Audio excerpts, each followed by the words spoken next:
Hello friends, আজ তোমাদের সঙ্গে মুলোর পরোটা রেসিপি শেয়ার করবো। নিয়েছি পেঁয়াজ কুচি, ক্যাপসিকাম কুচি, আদা কুচো, রসুন কুচো, কাঁচা লঙ্কা, আলু সেদ্ধ। মুলোটা গ্রেট করে নুন মাখিয়ে রেখেছি। কড়াই তেল দিয়ে কালো জিরে দিলাম, পেঁয়াজ কুচি, ক্যাপসিকাম কুচি দিলাম, রসুন কুচি, আদা কুচি, কাঁচা লঙ্কা কুচি দিলাম।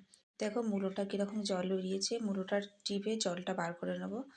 হলুদ দিয়ে মুলোটা দিয়ে দিলাম, দিয়ে ভালো করে এটা নাড়তে হবে।